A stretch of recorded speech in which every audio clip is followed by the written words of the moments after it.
Hello everyone, welcome again on my channel education tutorials. दोस्तों, आज मैं फिर से इस वीडियो को लेकर के आप सबके सामने हाजिर हूँ।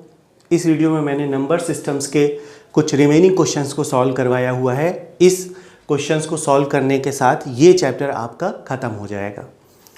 चलिए देर न करते हुए वीडियोज़ को शुरू करते हैं और क्वेश्चंस को सॉल्व करते हैं।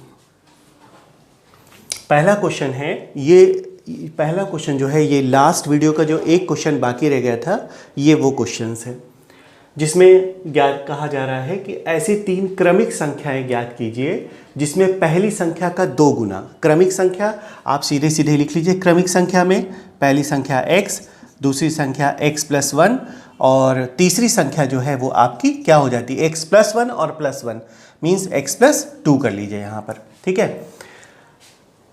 पहली संख्या का 2 गुना, पहली संख्या का आप 2 गुना कर दीजिए। और कहा जा रहा है दूसरी संख्या का 3 गुना, मतलब इस संख्या का आप 3 गुना कर लीजिए। और फिर उसके बाद कहा जा रहा है तीसरी संख्या का 4 गुना जोड़ने पर, तीसरी संख्या का 4 गुना आप कर लीजिए। जोड़ने पर कितने के बराबर हो जाता है, 191 के बराबर, 191 के बराबर। बस आपके ये इक्वेशंस आपके सामने आ गई है, इसी को आपको सॉल्व कर लेना है। यहाँ पर 2x, यहाँ पर 6x+3 कैसे हो गया, यहाँ पर 3x+3 होगा। 3 में x से मल्टीप्लाई हुआ 3x हो गया और +3 हो गया। आगे आ जाइए, 4 में x से मल्टीप्लाई करने पर 4x + 4 2 8 हो गया इज इक्वल टू 191। आगे जोड़ लो, 4 और 3 7 और 2 9x। ठीक है, 8 और 3 11, 8 और 3 11 इज इक्वल टू 191। यहाँ 9x हो गया, 191 - 11 कर लो, 9x बराबर, दोनों घटाओ बचेगा 180, काट दो, पहली संख्या आ जाएगी 20। तो पहली संख्या आपकी निकल के आ गई 20, दूसरी संख्या निकल के आ गई 21 और तीसरी संख्या निकल के आ गई 22। यही इसका आंसर होगा, 20, 21 एंड 22, ये इसका आंसर होगा। तो इस तरीके से ये क्वेश्चन आपका सॉल्व हो जाएगा। आइए अगले क्वेश्चन पे आ जाइए।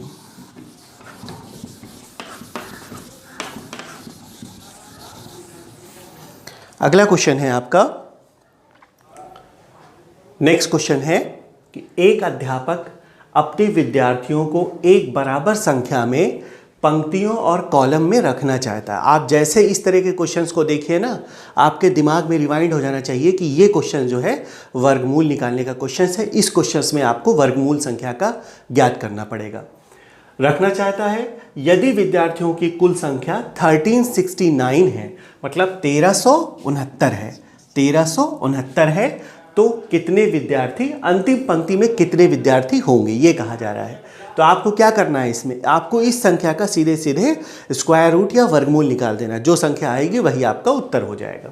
चलिए देखिए, वर्गमूल निकालने के लिए सबसे पहले लेफ्ट साइड से 2 2 का पेयर लगा लीजिए। अब 13 का स्क्वायर में टेबल पढ़िए, कितना होगा, 4 4 16 हो जाता है, 3 3 9 हो जाता है, हो जाएगा। 3 3 9 आप लेके जाइए, 13 में से 9 गए 4 बचा, यहाँ 69, 3 उतार लीजिए 6 आ जाएगा। ठीक है, अब आप कितने बार में लेके जाएंगे, 7 टाइम्स में लेके चले जाइए इसको। तो 7 टाइम्स में लेके जाने पर आपका आ जाएगा 469 और ये पूरा पूरा कैंसिल हो जाएगा। तो इसका उत्तर कितना आ जाएगा, 37। मतलब आपका कहा जा रहा है कि अंतिम पंक्ति में कितने विद्यार्थी होंगे।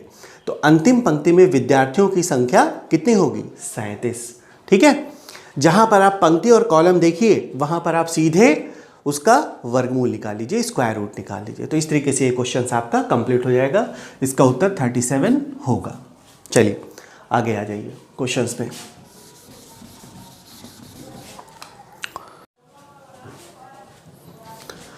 आइए दोस्तों अगले क्वेश्चन को देख लेते हैं।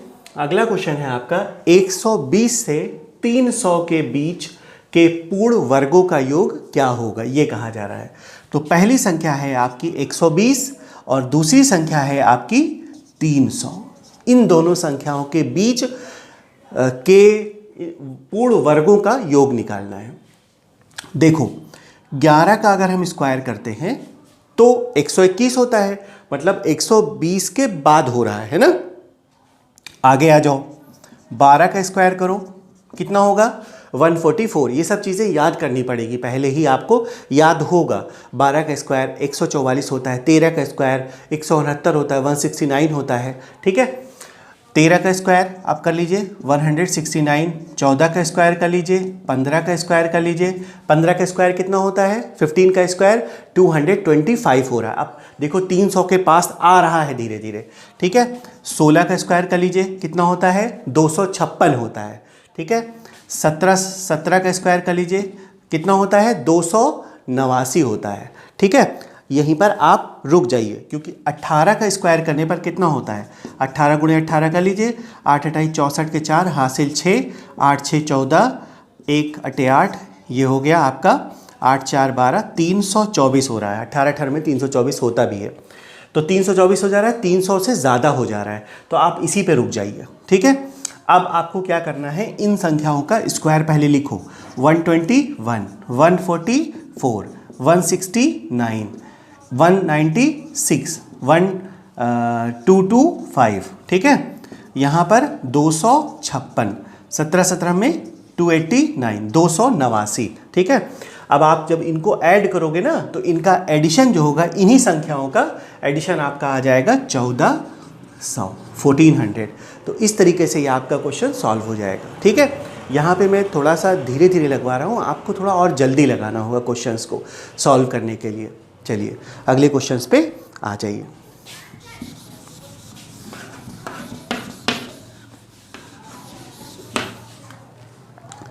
अगला क्वेश्चन है आपका, ये इस तरह का क्वेश्चंस बहुत इंपॉर्टेंट है आपके एग्जाम के पॉइंट ऑफ व्यू से। ये क्वेश्चंस आपका बहुत बहुत इंपॉर्टेंट है, आएगा, जिसमें एज वाला फैक्टर होता है कि पिता और पुत्र की एज में फ़र्क है, किस तरीके से इक्वेशंस को सेट करना पड़ रहा है। देखिए कितना बढ़िया क्वेश्चन है और कितना आसानी से मैं आपको लगवा दूंगा इसको। एक पिता की आयु उसके पुत्र की आयु का अनुपात दिया है ना। अब ये अनुपात है, इससे एक्चुअल एज ले लीजिए। कैसे, देखिए जैसे फादर का एज मान लीजिए 5x, जहाँ पर रेशियो दिया है उसके साथ x लगा के ये एक्चुअल एज आ जाएगी। उसके बाद फादर की एज हो गई, आगे सन की एज का रेशियो कितना है, 2x कहा जा रहा है, ठीक हो गया। यदि उनकी आयु का वर्गों में गुणनफल 1000 हो, मतलब इनकी आयु का वर्षों में गुणनफल 1000 है, मतलब कि इनका आयु का गुणनफल कर लीजिए, मतलब मल्टीप्लिकेशन कर लीजिए, और ये किसके बराबर हो जाना है, 1000 के बराबर। मल्टीप्लाई करो, 10x square is equal to 1000 हो गया, यहाँ पर कट गया, ये आ गया 100। और जब x की वैल्यू निकाला हमने तो कितना आ जाएगा, x की वैल्यू निकल के आ जाएगी 10, ठीक है। बट ये एक्चुअल एज नहीं है। एक्चुअल एज क्या है, देखिए कहा जा रहा है कि फादर की एज 5x है ना, तो मतलब फादर में 5 × 10 कर लीजिए 50 ईयर्स, और सन की एज कितनी हो जाएगी, 20 ईयर्स प्रेजेंट एज हो गई। अब कहा जा रहा है कि 10 वर्ष उपरांत पिता की आयु कितनी होगी। 10 वर्ष उपरांत पिता की आयु हो जाएगी 50, करेंट ही है, उसमें 10 साल जोड़ लीजिए तो ये आपकी आ जाएगी 60 ईयर्स। चलिए अगले क्वेश्चन पे आ जाइए। अगला क्वेश्चन है आपका, 80 और 90 के बीच सभी अभाज्य संख्याएं। अभाज्य संख्याएं का मतलब होता है प्राइम नंबर। मैंने बताया था प्राइम नंबर वो नंबर होते हैं जिसका फैक्टर या तो 1 होता है या वो खुद का नंबर होता है, ठीक है। वो किसी दूसरे नंबर से डिविजिबल नहीं होंगी, संख्याओं का गुणनफल होगा। तो दो संख्या है आपके पास, एक है 80 और एक है 90। इसके बीच में आप प्राइम नंबर ढूंढिए, कौन सा नंबर होगा। 81 नहीं होगा, 82 नहीं होगा, 83 होगा, ठीक है। उसके बाद 86, 87 होगा, ठीक है। 87 नहीं, 89 होगा। 87 क्योंकि कट जाएगा 3 से कट जाएगा। 87 3 2 6 और 7 8 3 9 27, ये कट जाएगा। 87 नहीं होगा, 89 होगा। दो नंबर्स आपके सामने मिल गए, 83 और 89। इन्हीं दोनों का मल्टीप्लाई आपको जल्दी से कर देना है और इसका मल्टीप्लिकेशन आ जाएगा आपका 7387। तो इस तरीके से क्वेश्चन आपका सॉल्व हो जाएगा। चलिए अगले क्वेश्चंस पे आ जाइए। अगला क्वेश्चन है आपका, कि मैं अपने पुत्र की आयु से 3 गुनी आयु का हूं, ये कहा जा रहा है। मैं अपने पुत्र की आयु से 3 गुनी आयु का हूं। ठीक, चलिए सबसे पहले यहां पर सन की एज मान लीजिए x। ठीक, अब फादर की age, father's age according to question हो जाएगा 3 गुना है तो 3x कर लीजिए, यही हो सकता है। ठीक है, 15 वर्ष बाद, अब 15 ईयर्स लेटर क्या होगा, सन की एज में भी 15 साल जुड़ जाएगा और फादर्स की एज में भी 15 साल जुड़ जाएगा। चलिए लिखिए, यहाँ पर 15 साल जोड़ने का मतलब x + 15 करिएगा। ठीक है, कहाँ गलती होती है, इसको ये सब कर देते हैं, 15x कर दिया जोड़ने के लिए। इस तरह की गलतियाँ मत करिएगा, ये सब बहुत बेसिक फंडामेंटल चीज़ें हैं। क्योंकि मैं बेसिक से आपको बता रहा हूँ, इसलिए ये सब चीज़ें एक्सपेक्ट नहीं करना चाहिए कि ये आप गलती करोगे। 15x नहीं होगा ना, क्या होगा, x + 15। ठीक है, ये गलत है। और उसके बाद 3x + 15, क्यों, क्योंकि भाई जब सन की एज बढ़ी तो उसी हिसाब से फादर की भी तो एज बढ़ जाएगी जितना था। चलिए, अब यहाँ पे क्या कहा जा रहा है, मैं अपने पुत्र की आयु का दुगनी आयु का हो जाऊंगा। ठीक, कौन, ये फादर्स की एज है, ये सन्स की एज है, ये 15 साल बाद 2 गुना हो जाएगा। ठीक है, इक्वेशन को बैलेंस करने के लिए दुगना किसको करना पड़ेगा, फादर को नहीं, क्योंकि फादर तो पहले से ही 2 गुना है ना। आप किसको 2 गुना करोगे, सन को कर लो, क्योंकि इक्वेशन को बैलेंस करना है। ठीक है, बैलेंस करने के लिए आप 2 टाइम्स सन की एज में बढ़ा लीजिए। ठीक है, फादर्स की एज को नहीं बढ़ाना है, क्योंकि वो पहले से ही अकॉर्डिंग टू क्वेश्चन बढ़ी हुई है। बस आपके सामने इक्वेशन बन गई, अब इसी को सॉल्व कर लेना है। यहाँ पे 2x + 30 और यहाँ पे 3x + 15, ये हो गया आपका। क्या करोगे आप, 2x प्लस, इसको एक काम करो, 3x को इधर ले आओ, तो ये हो गया 15 - 30 हो गया। यहाँ पर हो गया -x = -15, माइनस से माइनस काट लो, x = क्या आ गया, 15 ईयर्स हो गया। ठीक, मतलब अब देखो सन की एज क्या आ गई, यहीं पर लिख लो, पूरा लिखने की ज़रूरत नहीं है। 15 और ये क्या हो गया, 45। क्या कहा जा रहा है, दोनों की आयु का 45 और 15 कितना हो जाएगा, 60। ठीक है, तो इसका आंसर आ जाएगा 60 ईयर्स। चलिए, इस तरीके से आपका क्वेश्चन सॉल्व हो गया। तो मैंने लगभग में आपके बहुत ही लेवल क्वेश्चंस को सॉल्व करवा दिया है, अच्छे स्तरीय क्वेश्चंस को। ये आपको वीडियो पसंद आया होगा होपफुली।